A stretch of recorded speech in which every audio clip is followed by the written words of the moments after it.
Hello friends, welcome to Telugu audio story. మీరు కనుక ఛానల్ని ఫస్ట్ టైం చూస్తున్నట్లయితే ఛానల్ సబ్స్క్రైబ్ చేయండి, లైక్ చేయండి. అలాగే ఈ కథపై మీ విలువైన అభిప్రాయాన్ని కమెంట్ రూపంలో తెలియచేయండి. ఇక కథలోకి వెళ్దామా? నా ప్రాణమా పార్ట్ 62 చూసే ముందు పార్ట్ 61 చూడండి. లింక్ డిస్క్రిప్షన్లో ఇవ్వడం జరిగింది. ఇప్పటి వరకు నా ఇంటి మహాలక్ష్మివి అని అనుకున్నాను. అలాంటిది నువ్వు ఇలా చేస్తావని కళ్ళు కూడా ఊహించలేదు సమీరా. నా కడుపున పుట్టినందుకు నువ్వు నాకు ఇచ్చేది మర్యాద, గౌరవం ఇవే అనుకో అని గట్టిగానే చెప్పి సమీర మాట వినకుండానే అక్కడి నుండి వెళ్ళిపోయాడు ధర్మేంద్ర. తండ్రి చూపులో ఒక రకపు అసహ్యత, మాటల్లో కఠినత్వం గమనించిన సమీర ఉన్న చోటనే ఏడుస్తూ కూర్చుండిపోయింది. అప్పటి వరకు వాళ్ళ మాటలను దూరం నుండి గమనించిన పద్మగారు ధర్మేంద్ర వెళ్ళగానే సమీర దగ్గరకు వచ్చి భుజం మీద చేయి వేసింది ఓదార్పుగా. ఒక్కసారిగా పద్మగారిని పట్టుకొని పెద్దమ్మ అంటూ ఇంకా గట్టిగా ఏడ్చేసింది సమీర. సమీర పరిస్థితిని అంచనా వేస్తున్న పద్మగారు, మేముండగా నీ ఇష్టానికి వ్యతిరేకంగా ఏది జరగదు సమీర, నువ్వు ధైర్యంగా ఉండు. రిషి పని మీద త్వరగా బయటకు వెళ్ళాడు. సాయంత్రం ఇంటికి రాగానే నేను చెప్తాను, నువ్వు మాత్రం మౌనంగా ఉండు అని ధైర్యంగా చెప్పి టిఫిన్ తినడానికి పిలిచింది. ఆకలిగా లేదని చెప్పి వెళ్తున్న సమీరని ఆపి బలవంతంగా తినిపించి పంపించింది పద్మ. ఫ్రెష్ అయి వచ్చిన శౌర్య టిఫిన్ తినడానికి డైనింగ్ హాల్కి వచ్చాడు. అప్పటికే అక్కడున్న విశాలాక్షి భర్తకి కొడుకుని కళ్ళతోనే చూపిస్తూ నిన్న రాత్రి మాట్లాడిన విషయం గురించి చెప్పండి అని కళ్ళతోనే సైగ చేసింది. ఫోన్ చూసుకుంటూ తింటున్న శౌర్య వాళ్ళ మాటలను సైగలను గమనించలేదు. భార్య గోల పడలేక శౌర్య అని పిలిచారు సత్యమూర్తి గారు. చెప్పండి నాన్న అన్నాడు, కానీ తలెత్తి చూడలేదు శౌర్య. ఏదో పనిలో ఉన్నాడని అర్థమై ఈరోజు ఆఫీస్కి నీతో పాటు నేను కూడా వస్తాను అన్నారు దారిలో మాట్లాడొచ్చు అనే వంకతో. కుదరదు నాన్న, నేను సైట్కి ఇంజనీర్ని కలవడానికి వెళ్తున్నాను, మీ కార్ ఏమైంది అని అడిగాడు శౌర్య ఆ ఫోన్ పక్కన పెట్టి సత్యమూర్తి గారి వైపు చూస్తూ. నా కార్ రిపేర్లో ఉంది, నేను కూడా సైట్ దగ్గరికి వెళ్తాను, నన్ను అక్కడ డ్రాప్ చేయి అన్నారు సత్యమూర్తి. ఓకే అని చెప్పి తన వైపు చూడని తల్లిని చూస్తూ, ఏమైంది మా, ఎందుకు డల్గా ఉన్నావు అని అడిగాడు శౌర్య. శౌర్యని చూస్తూ ఉంటే ఆది చెప్పిన ధర్మేంద్ర సమీరలే కళ్ళ ముందు కనిపిస్తూ ఉంటే కొడుకుతో కనీసం మాట్లాడాలి అనిపించక అక్కడి నుండి మౌనంగా వెళ్ళిపోయింది విశాలాక్షి. తల్లి వైపు స్ట్రేంజ్గా చూస్తూ, ఏమైంది నాన్న అని అడిగాడు చిన్నగా. దారిలో మాట్లాడుకుందాం, త్వరగా తిను అని కొడుకును కంగారు పెట్టి 5 నిమిషాల్లోనే కారులో బయలుదేరేలా చేశారు సత్యమూర్తి గారు. నీతో ఓ విషయం గురించి మాట్లాడాలి శౌర్య అన్నారు సత్యమూర్తి. ముందు అమ్మ ఎందుకు నాపై అలిగిందో చెప్పండి, తర్వాత మిగతా విషయాలు మాట్లాడచ్చు అన్నాడు శౌర్య కూల్గా. మీ అమ్మ నీకు అదికి పెళ్లి చేయాలనుకుంటుంది, అదే ఆ నిరసనకి గల కారణం అన్నారు బయటకు చూస్తూ. లైట్ నాన్న, ఎప్పుడు ఉండేదేగా అన్నాడు శౌర్య పట్టించుకోకుండా. ఈసారి మీ అమ్మ మాటలు చాలా సీరియస్గా ఉన్నాయి శౌర్య, నువ్వు కన్సిడర్ చేస్తే బాగుంటుంది అన్నారు సత్యమూర్తి. శౌర్య కనుబొమ్మలు మూడేసి చూస్తూ, నీకు సమీర కోసం చెప్పాను, చూపించాను కూడా, అయినా కొత్తగా ఇదేంటి, మీ నుండి నేను ఇది ఊహించలేదు నాన్న అని అన్నాడు అసహనంగా. అది కాదు శౌర్య అంటూ రాత్రి జరిగిన వాళ్ళ సంభాషణ అంతా చెప్పారు సత్యమూర్తి గారు. మీ అమ్మ చెప్పమంది చెప్పాను, మిగతా నిర్ణయం నీ ఇష్టం, నా నిర్ణయంలో మార్పు ఉండదు, నేను నా నిర్ణయంలో లోపం ఉంటుంది అని కూడా అనుకోను అని చెప్పి సైట్ దగ్గరికి రావడంతో కారు దిగి వెళ్ళిపోయారు సత్యమూర్తి. తల్లి సడన్గా పెళ్లి ప్రస్తావన ఎందుకు తీసుకొచ్చిందో తెలియక ఆలోచనలో పడ్డ శౌర్య 2 నిమిషాల వ్యవధిలో ఇది ఆద్య చేసిన పనా అని అనుకోకుండా ఉండలేకపోయాడు. కానీ రాత్రి తన పేరెంట్స్ మాట్లాడుకున్న సంభాషణలో ఎక్కడా ఆద్య వచ్చినట్టు అనిపించలేదు. తల్లి స్వతహాగానే నిర్ణయం తీసుకుంది అనుకొని తల్లికి సమీర కోసం చెప్పాలని నిర్ణయించుకున్నాడు. అక్కడ సైట్ ఇంజనీర్తో కొంచెం మాట్లాడాల్సిన పని ఉంటే మాట్లాడి ఆఫీస్కి వెళ్ళే రూట్ నుండి కారు యూటర్న్ తీసుకొని సమీర ఉండే కాలేజ్ దగ్గరికి వెళ్ళాడు శౌర్య. క్లాస్లో కూర్చుంది, కానీ అస్సలు ధ్యాస కుదరక మేడంని పర్మిషన్ అడిగి బయటకు వచ్చేసిన సమీర క్యాంపస్లో ఉన్న సిమెంట్ బెంచ్పై కూర్చొని ఆలోచిస్తుంది. అప్పుడే ఫోన్ రింగ్ అయిన సౌండ్. విసుగ్గా ఫోన్ చూసిన సమీరకి స్క్రీన్పై స్క్రోల్ అవుతూ కనిపించింది లక్ష్మణ్ పేరు. విసుగు స్థానంలో కోపం వచ్చి చేరిపోయింది. కాల్ కట్ అయిపోయింది, కానీ లక్ష్మణ్ ఎందుకు కాల్ చేశాడో తెలుసుకోవాలని మళ్ళీ తనే కాల్ చేసింది సమీర. హాయ్ సమీర, ఎలా ఉన్నావు అని అడిగాడు ఎక్సైట్ అవుతూ. బాగున్నాను అంది ముభావంగా. ఓకే, కాలేజీలో లేవా అని అడిగాడు ఈ టైంలో కాల్ చేసినా కూడా ఆన్సర్ చేసినందుకు. క్లాస్లో లేను. ఈ టైంలో కాల్ ఎందుకు చేసావు లక్ష్మణ్ అని అడిగింది అతని ఫోన్ కాల్ వెనుక ఆంతర్యం తెలుసుకోవడం కోసం. ఐ థింక్ అంకుల్ నీకు విషయం చెప్పే ఉంటారు అన్నాడు సిగ్గుపడుతూ. అప్పుడే సమీరకి తట్టిన ఆలోచన, లక్ష్మణ్ వైపు నుండే పెళ్ళి క్యాన్సిల్ చేయాలని.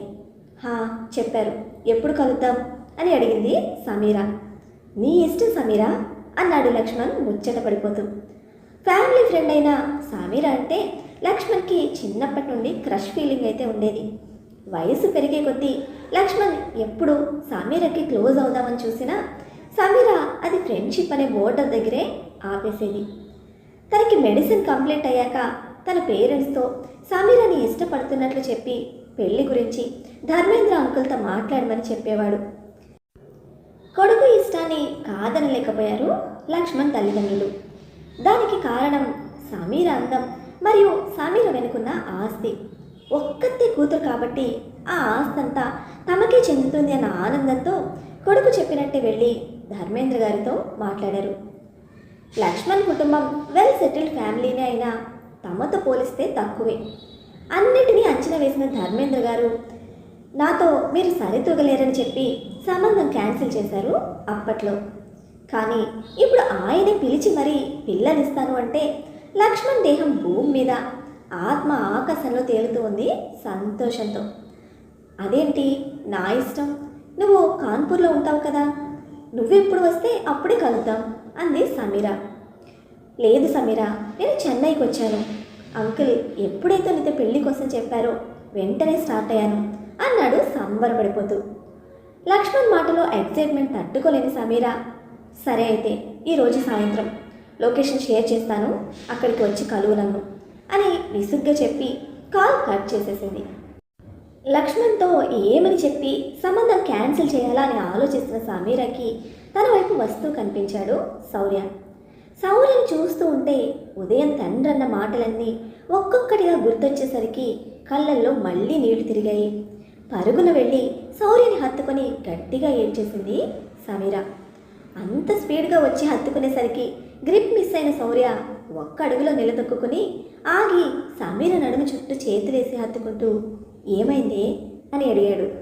మిస్ అయ్యాను అని చెప్పి ఇంకా గట్టిగా అతన్ని హత్తుకుంటూ చిన్న పిల్లల ఏడ్చేస్తున్న సమీరని ఇంకా తనలోకి పొదువుకుంటూ are you all right Sameer అని అడిగాడు కొంచెం కంగారుగా. నో శౌర్య, నీతో చాలా చెప్పాలి అంటూ అతనికి దూరం జరిగి చున్నీతో కన్నీళ్లు తుడుచుకొని శౌర్య వైపు చూసింది సమీర. ఏడవడం వల్ల ఎర్రగా కందిన సమీర ముఖాన్ని చూస్తూ ఓకే చెబుదు కానీ ముందు కూర్చో, కొన్ని వాటర్ తాగు అంటూ సమీర బ్యాగ్లో నుండి వాటర్ బాటిల్ తీసి తన చేతికి అందించాడు శౌర్య. కొన్ని వాటర్ తాగి శౌర్య వైపు చూస్తూ మన కోసం మా డాడీకి తెలిసిపోయింది అంది సమీర. ముందే ఊహించిన విషయం అయినట్టు నార్మల్గా ఉన్న శౌర్యని చూస్తూ ఎందుకు ఏం మాట్లాడవు అని అడిగింది సమీర. ఇప్పుడు ఏం చేద్దాం అని అడిగాడు తన వైపే అమాయకంగా చూస్తూ ఉన్న సమీర ఫేస్ హోల్డ్ చేసి. మాట్లాడు డాడీతో అంది ముఖం ముడుచుకొని. నవ్వాడు శౌర్య, వాడితో నేను మాట్లాడాలా అన్నట్లు. శౌర్య, ఐఎమ్ సీరియస్, ఎందుకు నవ్వుతున్నావు అని అడిగింది కోప్పడుతూ. డోంట్ గెట్ యాంగ్రీ సమీ, నేను చూసుకుంటాను అని చెప్పి సమీర కళ్ళలోకి సూటిగా చూస్తూ మీ అత్తగారిని కలుస్తావా అని అడిగాడు ముఖం మీద చిన్న స్మైల్తో. శౌర్య షాకింగ్గా పెట్టింది ఫేస్. చెప్పు, వెళ్దామా, ఇప్పుడే తీసుకెళ్ళనా అని మరోసారి అడిగాడు శౌర్య. శౌర్య మాటల్లోని క్లారిటీ, కళ్ళల్లో కాన్ఫిడెన్స్ చూసి అదే కరెక్ట్ అనిపించింది సమీరకి.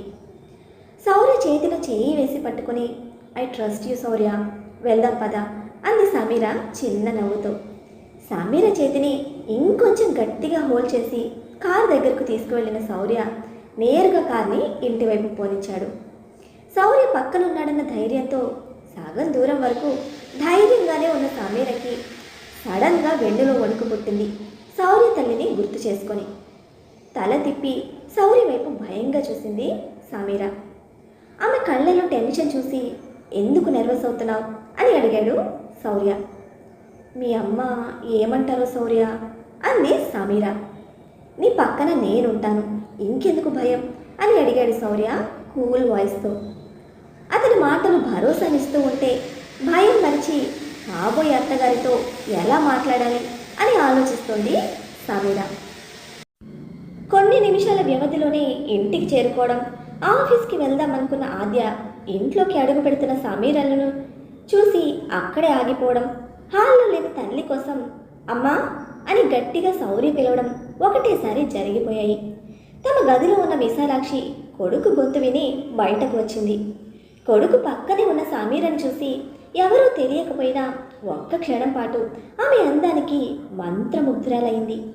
కానీ ఆది చెప్పిన శౌర్య ప్రేమ విషయం చూచాయగా కళ్ళ ముందు మెదులుతూ ఉంటే శౌర్య పక్కనే ఉన్న సమీరనే శౌర్య ప్రేమిస్తున్న అమ్మాయిగా గుర్తించింది.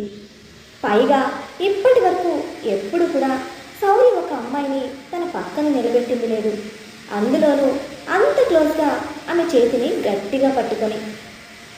విశాలాక్షికి శౌర్య విషయం తెలిసిందే అయినా ఏం తెలియనట్టు ఆమె గది నుండి హాల్లోకి వస్తూ ఆఫీస్కి వెళ్ళావు కదా కన్నా, మళ్ళీ వచ్చేవేంటి, ఈ అమ్మాయి ఎవరు అని అడిగింది నార్మల్గా. ఆఫీస్ కంటే ఇప్పుడు జరగబోయేది ఆసక్తిగా తనకు కావాల్సిందిగా అనిపించి అట్నుంచి అటే నెమ్మదిగా తన గదిలోకి వెళ్ళిపోయింది ఆద్య. వాళ్ళ మాటలు వినడానికి తలుపు కొంచెం తెరిచి చూస్తుంది. శౌర్య సమీర వైపు చూసి పద అన్నట్టు లుక్ ఇవ్వగానే శౌర్యతో పాటు ముందుకు కదిలింది సమీర. లివింగ్ ఏరియాలో కౌచ్లో కూర్చుని ఉన్న తల్లి పక్కన కూర్చుంటూ సమీరను కూడా కూర్చోమన్నాడు శౌర్య.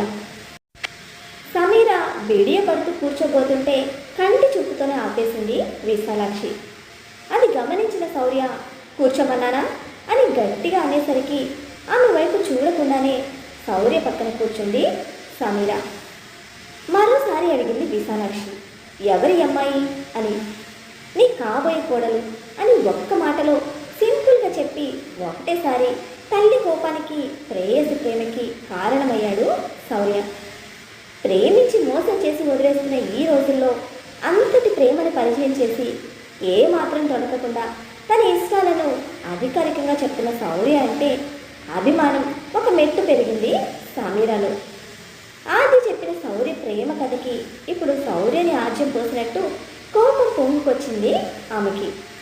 కానీ కొడుకు దగ్గర స్వతహాగా ఎప్పుడు నోరెత్తని ఆమె ఇప్పుడు కూడా సమీరను వదిలేయి అనే భయాన్ని సున్నితంగా చెప్పాలని నిర్ణయించుకొని వస్తున్న కోపాన్ని ఆపుకుంటూ, నా మేనకోడలు ఆద్య, నాకు కాబోయే కోడలు కూడా ఆద్యనే, మరొకరికి ఆ స్థానం ఉండదు, అది నేను ఇవ్వనని గుర్తుపెట్టుకో శౌర్య అని చెప్పింది సావధానంగా. శౌర్య కూడా ఏమాత్రం తగ్గకుండా, నేను ప్రేమించిన అమ్మాయి సమీర, నేను పెళ్లి చేసుకోబోయే అమ్మాయి కూడా సమీరనే అవుతుందమ్మా. రాత్రి నాన్నతో నా పెళ్లి విషయం గురించి మాట్లాడామంట కదా, ఇదిగో అమ్మాయి, ఇప్పుడే చేయి దీంతో నా పెళ్ళి, సంతోషంగా తాళి కడతాను దీని మెడలో అన్నాడు సిచ్యువేషన్కి ఆపోజిట్గా సమీరని రొమాంటిక్గా చూస్తూ. అతని చూపుకి సెకండ్లో 100 వంతు సిగ్గు వచ్చి చేరింది సమీర ముఖంపై. శౌర్య ఇప్పుడు కోపం ఆపుకోవడం విశాలాక్షి వల్ల కాలేదు. మ్యాన్షన్ దద్దరిల్లేలా అరిచింది గట్టిగా. నిజానికి శౌర్య కూడా షాక్ అయ్యాడు. తల్లి తనపై ఎంతలా అరవడం ఇదే మొదటిసారి అవడం వల్లనేమో. సమీర భయంతో దిక్క చచ్చిపోయింది. శౌర్య చేతిని గట్టిగా పట్టుకొని అతని వెనక దాక్కుంది. శౌర్య సమీర చేతిపై చిన్నగా తడుతూ, it's okay, I'm here, don't be afraid of anyone అన్నాడు తనలో ధైర్యాన్ని పెంచడానికి. నా మాటకి ఎదురు చెప్తున్నావా శౌర్య అంటూ అరుస్తున్న తల్లిని విచిత్రంగా చూసి, నా ఇష్టాన్ని నువ్వు కూడా వద్దంటున్నావా అమ్మా అని అంతే సెంటిమెంటల్గా అడిగాడు శౌర్య. అవును, వద్దంటున్నాను, కానీ గుర్తుపెట్టుకో, ఇదే మొదటిసారి నీ ఇష్టాన్ని నేను కాదనడం. ఇప్పటి వరకు నువ్వు ఏం అడిగినా ఇచ్చిన నేను ఇప్పుడు ఈ అమ్మాయిని వద్దంటున్నాను అంటే దాని వెనక ఏదో కారణం ఉందని తెలుసుకో. తల్లిగా నీ మంచి కోరే నేను ఏదైనా చెప్తాను అంటూ ఎమోషనల్ అవుతున్న తల్లిని చూసి, ఐ లవ్ హర్ అమ్మా. ఇప్పుడు నీ మాటకి విలువనిచ్చి సమీర నా మీద పెంచుకున్న ప్రేమని నమ్మకాన్ని నేను దూరం చేసుకోలేను. చిన్నప్పటి నుంచి నువ్వు చెప్తూ పెంచిన ఎథిక్స్ అండ్ హ్యూమన్ వాల్యూస్కి వాల్యూ లేకుండా చేయలేను. సమీరను ప్రేమించాను, తననే పెళ్లి చేసుకుంటాను, ఇదే నా నిర్ణయం. ఆది విషయానికి వస్తే నేను తనని ఎప్పుడూ వేరే ఉద్దేశంతో చూడలేదు. జాను ఎంతో నాకు ఆద్య కూడా అంతే. ఈ విషయం నీకు కూడా తెలుసు. అన్నీ తెలిసిన నువ్వే ఎందుకు నా ఫీలింగ్స్తో పని లేకుండా బాధ్యతతో పెళ్లి చేయాలని చూస్తున్నావు అని అడిగాడు శౌర్య. ఆద్య నా ఇంటి పిల్ల, నా అన్న కూతురు. దానిని కాకుండా మరెవ్వరిని నా ఇంటి కోడలయ్యే అవకాశం, అధికారం రెండూ ఇవ్వను అని ఖచ్చితంగా చెప్పి అక్కడి నుండి తన గదిలోకి వెళ్ళిపోయింది విశాలాక్షి. వాళ్ళ సంభాషణ అంతా విన్న ఆద్యకి ఏం చేయాలో అర్థం కాలేదు. శౌర్య అంత గట్టిగా సమీర కోసం చెప్తున్నాడు అంటే సమీరని వదలడు అనే ఉద్దేశం కనబడుతోంది.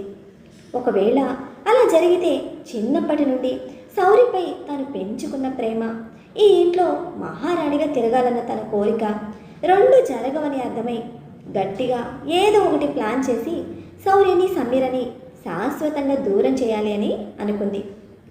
తన గదిలోకి వెళ్ళి డబ్బున శబ్దం చేస్తూ తలుపేసిన తల్లిని చూస్తున్న శౌర్యలో అసహనం. ఆ అసహనానికి ప్రతిఫలం పగిలిన టీపాయ్ గ్లాస్. శౌర్య రక్తం ఓడుతున్న అతని చేతిని భయంగా చూస్తున్న సమీర చేతిని పట్టుకొని అక్కడ నుండి తీసుకువెళ్ళిపోయాడు శౌర్య. 10 నిమిషాలైనా మాట్లాడి ధైర్యం చేయని సమీర సిటీని దాటి హైవే పైకి వెళ్తూ ఉన్న గమ్యాన్ని చూస్తూ, యు నీడ్ హాస్పిటల్ శౌర్య అంది చిన్నగా. తన మాటకి శౌర్య కార్ సైడ్కి ఆపి కారులో ఉన్న సేఫ్టీ మెడికల్ కిట్ తీసి సమీర చేతికిస్తూ, డాక్టర్ వేగా ట్రీట్ చేయి అంటూ సమీర ముందు తన చేతిని పెట్టాడు. అతని పెదవులపై ఉన్న నవ్వుని చూస్తూ, నొప్పిగా ఉందా అని అడిగింది సమీర. సమీర కళ్ళను బాధను చూసి, లేదు, but I feel better when you smile అన్నాడు కూల్గా. 10 నిమిషాల క్రితం కనిపించిన శౌర్యకి ఇప్పుడు చూస్తున్న శౌర్యకి చాలా డిఫరెన్స్ తెలుస్తూ ఉంటే, ఇంత కోపమా మీకు అని అడిగింది అలకగా. ఇంకా చాలా ఉంది, కానీ అక్కడ కారణం అమ్మ, పక్కన నువ్వు ఉండడం వల్ల నా కోపం చూపించలేదు అన్నాడు నార్మల్గా.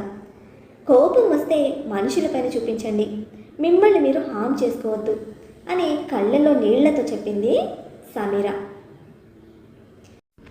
సమీర కళ్ళలో నీళ్లు చూసి తిక్కరేగింది శౌర్యకి. దెబ్బ తగిలిన చేతితో సమీర నడుము చుట్టూ చేయేసి దగ్గరికి లాక్కుంటూ, ఇప్పుడు ఎందుకు ఏడుస్తున్నావు? ఒక్కటి గుర్తుపెట్టుకో సమీర, నీ కళ్ళలో కన్నీళ్లు చూస్తే నా కోపం కంట్రోల్ అవ్వదు. అదైతే డైరెక్ట్గా నీపైనే చూపించేస్తాను, తరువాత నీ ఇష్టం అన్నాడు బెదిరిస్తున్న వాయిస్తో.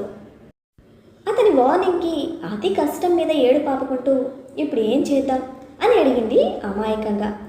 మా అమ్మ వద్దంటే నన్ను వదిలేస్తావా అని అడిగాడు శౌర్య.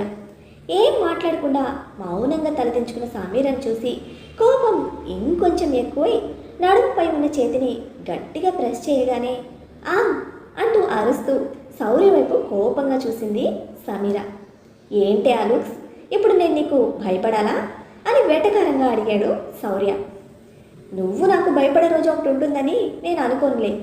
మీ అమ్మగారికి ఇష్టం లేదని నేను నిన్ను వదులుకోలేను Shaurya. I really want you and emotionally connected with you.